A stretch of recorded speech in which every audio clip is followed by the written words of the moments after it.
Welcome dear students again. आज हम पढ़ेंगे वेक्टर प्रोडक्ट और cross product of two vectors. तो लास्ट टाइम हमने पढ़ा था डॉट प्रोडक्ट और स्केलर प्रोडक्ट। तो वेक्टर प्रोडक्ट या क्रॉस प्रोडक्ट हम करेंगे दो वेक्टर्स को, तो उसको हम कैसे रिप्रेजेंट करते हैं।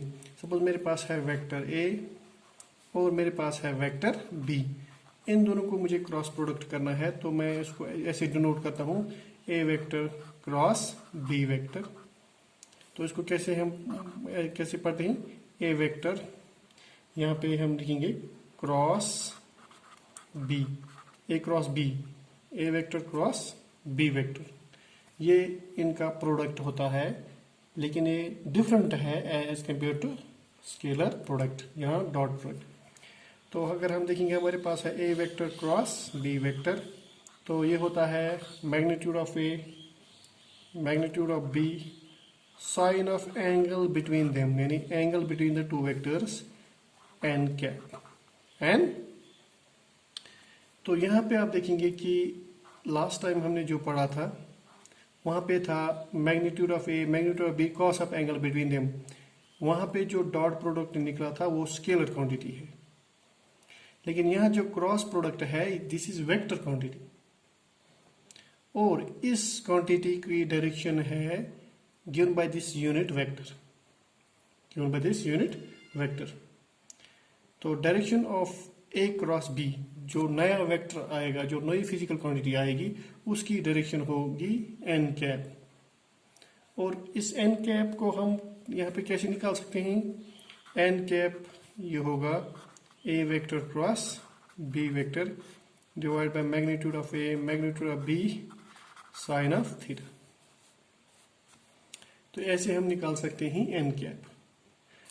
अगर आप यहाँ पे देखोगे इस एन की डायरेक्शन जो होगी वो हम कैसे निकालेंगे, वो हम निकालेंगे by right hand thumb rule, right hand thumb rule. Suppose मेरे पास है वेक्टर ए, यहाँ पे है वेक्टर बी, तो इनके दरमियान एंगल थीटा है।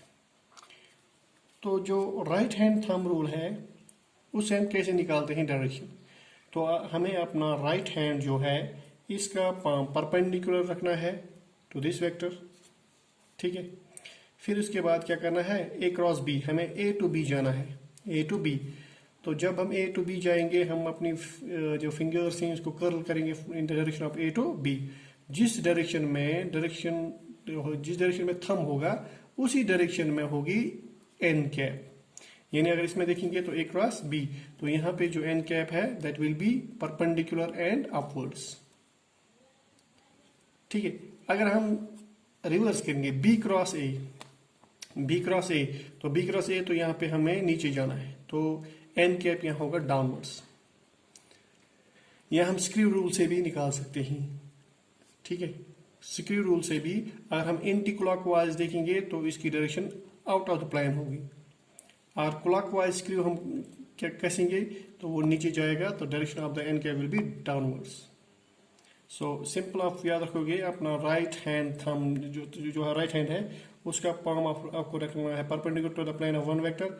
फिर अपने फिंगर्स को कर्ल करना है तो another vector B vector, suppose A cross B, जिस डायरेक्शन में थंब होगा उसी डायरेक्शन में डायरेक्शन ऑफ एन कैप होगा। ऑलराइट, तो यहाँ पे क्या क्या प्रॉपर्टीज हैं, प्रॉपर्टीज ऑफ क्रॉस प्रोडक्ट। तो सबसे पहली प्रॉपर्टी है जो ये cross product of two vectors है, या vector product of two vectors is always a vector, ठीक है।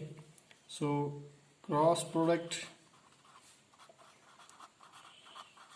Of two vectors is always a vector, is always a vector। लेकिन उसकी डायरेक्शन क्या होगी, perpendicular to the plane, perpendicular to the plane of two vectors. तो suppose हमारे पास vector A और वेक्टर बी है, इनका जो हम क्रॉस प्रोडक्ट निकालेंगे A cross B, that will be some another vector, suppose that is some c vector. So a cross b का जो प्रोडक्ट है that is another vector that is perpendicular to plane. a b जो जिस plane में होगा उस plane को perpendicular है यहाँ पे अपवर्ड से. तो फर्स्ट प्रॉपर्टी क्या है? Product of two cross product two vectors is always a vector that is always perpendicular to the plane of vectors जिनकी हम प्रोडक्ट निकालते हैं. नंबर सेकंड, यहाँ पे वेक्टर प्रोडक्ट जो टू वेक्टर्स का है वो कम्यूटेटिव नहीं होता है.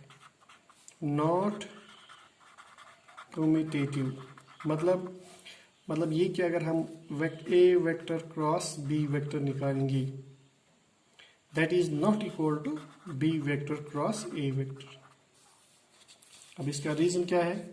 जब हम A vector cross B vector निकालेंगे तब direction of that another vector जो होगा perpendicular to this given by some direction. लेकिन हम जब बी क्रॉस ए करेंगे तब उस वेक्टर का जो नया वेक्टर होगा उसकी डायरेक्शन चेंज हो जाएगी. अगर आप यहाँ देखोगे जब हम निकालेंगे ए क्रॉस बी तो यहाँ पे जो एन कैप होगा तीसरा वेक्टर जो होगा that will be perpendicular to this. लेकिन जब हम करेंगे बी क्रॉस ए तो दो जो वेक्टर होगा that will B into the page. तो यहाँ पे डायरेक्शन डिफरेंट होगा ऑल्दो मैग्नीट्यूड इज सेम.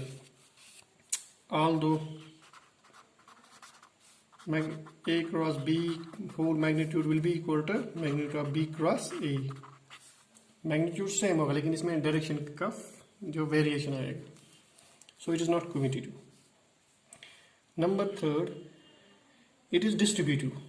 ये जो वेक्टर प्रोडक्ट है इट इज डिस्ट्रीब्यूटिव होता है. कैसे डिस्ट्रीब्यूटिव? हमारे पास है ए वेक्टर क्रॉस प्रोडक्ट करेंगे बी प्लस सी वेक्टर के साथ तो ये डिस्ट्रीब्यूट होता है a vector cross b vector plus a vector cross c vector. The vector product is distributive when the order of the vectors is strictly maintained. That is a cross b plus c is a cross b plus a cross c. Cross product of two parallel vectors. अगर parallel vectors हैं तो angle कितनी होगी?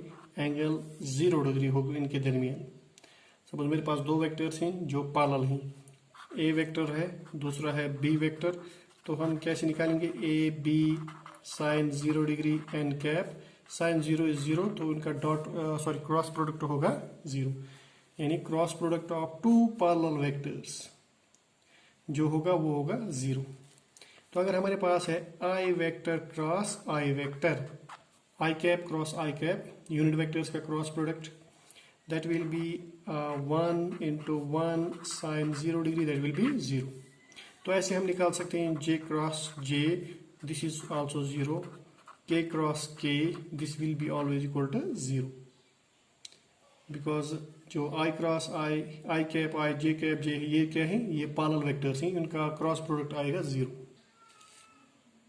Cross product of perpendicular vectors. अगर हमारे पास दो vectors होंगे perpendicular vectors, suppose vector A और vector B which are perpendicular यानी इनके दरमियान जो एंगल है 90 डिग्री है. तो थीटा 90 डिग्री है तो A vector cross B vector होगा A B sine 90 degree n cap. A cross B जो होगा that will be A B n cap.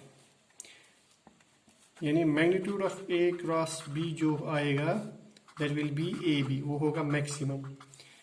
यानी cross product of two vectors उनका मैग्नीट्यूड मैक्सिमम होगा जब वो परपेंडिकुलर वेक्टर्स होंगे यानी एंगल उनके दरमियान 90 डिग्री होगी. Alright. Cross product of orthogonal unit vectors. अब हमारे पास कितने यूनिट वेक्टर्स हैं? 3.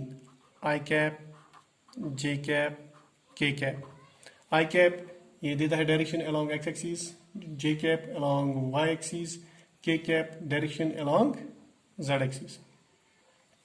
तो अगर हम आई और जे का क्रॉस प्रोडक्ट निकालेंगे I cap cross product with J cap तो वो किसके बराबर आएगा?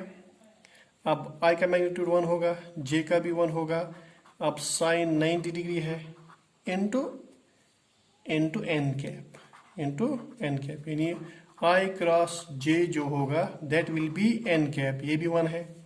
अब एन कैप है बाय राइट हैंड, अगर देखोगे बाय राइट हैंड रूल, तो that will be perpendicular to x y plane. अब देखो अगर एक्स एक्सीज है, वाई एक्सीज है, तो जेड एक्सीज होगी perpendicular, positive z axis, that will be, तो वो उसका यूनिट वेक्टर किसके कैसे हम रिप्रेजेंट करते हैं, के से, आई क्रॉस जे किसके बराबर है, के। तो ऐसे हम निकालेंगे जे क्रॉस के क्रॉस आई, तो जैसे हम निकालेंगे तो हमें आएगा आंसर। अगर हमने निकाला आई क्रॉस जे तो के, अगर रिवर्स ऑर्डर करेंगे, ठीक है, J cross I cap, that will be minus K. तो आपको क्या करना है, आपको याद रखना है ये, अगर हमारे पास है वेक्टर यूनिट वेक्टर आई, फिर हमारे पास है जे, फिर हमारे पास है के, अगर हम आई और जे का क्रॉस प्रोडक्ट निकालेंगे तो वो के बराबर आएगा। राइट, आई क्रॉस जे किसके बराबर, के बराबर। अगर हम जे और के का निकालेंगे, j cap cross k cap, वो किसके बराबर आएगा, that will be i cap, order pair में। अगर हम के और आई का क्रॉस प्रोडक्ट करेंगे, के कैप क्रॉस आई कैप, वो किसके बराबर, जे कैप, किसके बराबर, जे कैप। तो यहाँ पे हम यहाँ पे देखेंगे आई जे और के सर्कल में लिखेंगे, फिर हम जाएंगे क्लॉकवाइज, तो हमेशा पॉजिटिव आएगा, आई क्रॉस जे के बराबर, जे क्रॉस के आई के बराबर, के क्रॉस आई जे के बराबर। अगर हम रिवर्स में जाएंगे, जे क्रॉस आई तो माइनस के आएगा, आई क्रॉस के तो माइनस जे आएगा, के क्रॉस जे तो माइनस आएगा। तो अगर हम एंटी क्लॉकवाइज क्रॉस प्रोडक्ट करेंगे इस पैटर्न में तो नेगेटिव टाइम्स आएगा, लेकिन क्लॉकवाइज जाएंगे इस पैटर्न में तो पॉजिटिव आएगा। तो इसको समझना बिल्कुल आसान है, क्लॉकवाइज में पॉजिटिव आएगा, एंटी क्लॉक में नेगेटिव आएगा। इन टर्म्स ऑफ कंपोनेंट्स, अगर हमें क्रॉस प्रोडक्ट निकालना होगा दो वेक्टर्स का, सपोज मेरे पास है vectors A X I A Y J plus A Z K, A X A Y और ए जेड इसके कंपोनेंट्स ही along X axes Y axes and Z axes. ऐसे हमारे पास बी वेक्टर है, B x B Y B Z ही components along X axes Y axes Z X. तो इसको हम जब क्रॉस प्रोडक्ट निकालते हैं तो कैसे निकालते हैं, तो हम ऐसे लिखेंगे ए cross B, A vector cross B vector. तो इसको कैसे हम निकालेंगे, इसके लिए डिटर्मिनेंट जो फॉर्म में लिखना है, तो डिटर्मिनेंट फॉर्म यानी हमें यहाँ पे पहले लिखना I, sorry this I cap, J cap, K cap है हमारे पास। अब कितने कॉलम्स हैं, 3। अब पहले कॉलम में देखोगे इसके कंपोनेंट्स लिखनी है, ए एक्स आई का कंपोनेंट है, ए वाई जे का कंपोनेंट, ए जेड। तो यहाँ पे है B x B Y B Z. तो ये जो कॉलम्स और रोज ही ना, इन 3 क्रॉस 3 यानी 3 कॉलम्स एंड 3 रोज, इसको हमने 2 पाला लाइन्स के दरमियान बनाया यहाँ पे, तो इसको हम डिटर्मिनेंट कहते हैं, डिटर्मिनेंट फॉर्म। तो इसको हम कैसे करेंगे इसका क्रॉस प्रोडक्ट। सबसे पहले हमें जो पहला कॉलम है और पहला रो है, पहला कॉलम और पहला रो, इसको हमें ब्लैंक करना है। तो हम पहला कॉलम और पहला रो क्या करेंगे, ब्लैंक। तो सबसे पहले हम लिखेंगे आई कैप, ठीक है। उसके बाद जो डिटरमिनेंट में आएगा तो क्या आता है, A Y A Z B Y B Z. तो यहाँ पे आएगा A Y A Z B Y B Z, ठीक है। अब उसके बाद दूसरा कंपोनेंट हम लेंगे, तो यहाँ पे आएगा माइनस जे कैप। तो पहले हमें लेना है प्लस आई कैप, फिर माइनस जे कैप पर प्लस के कैप। तब इसको हम ब्लैंक करेंगे, जब इसको हम ब्लैंक करेंगे इसका कॉलम और इसका रो, तो मेरे पास क्या आता है, ए एक्स बी एक्स ए जेड बी जेड। तो अंदर जो आएगा A x B x A Z B Z, right. फिर हमें लिखना है प्लस के कैप। तो हमें इसका रो और कॉलम क्या करना है, ब्लैंक, किसका, के यूनिट वेक्टर का। तो ए x B x A y B Y, तो ए x B x A y B Y, जब मैं इसको ब्लैंक करूंगा, ऑलराइट। अब यहाँ पे इसके बाद क्या करना है हमें, यहाँ पे इनको क्रॉस मल्टीप्लिकेशन करना है, यानी हमें आएगा आंसर आई कैप, यहाँ पे देखिए A y B z minus A Z B y minus j cap, तो ये आएगा A x B z minus A Z B x plus k cap A x B y minus A y B x. तो अगर हम इसको multiply करेंगे minus से, तो i times A y B z minus A Z B y, ये ith component of this product of this cross product of this vector A cross B, जो नया वेक्टर होगा, प्लस जे कैप, तो minus से multiply करेंगे A Z B x minus A x B z, ये इसका जे component होगा, ये इसका के कंपोनेंट होगा, ए x B y minus A y B x. Alright, तो नेक्स्ट लेक्चर में हम जाएंगे examples, solved examples of this vectors, cross product and scalar product. Thank you so much.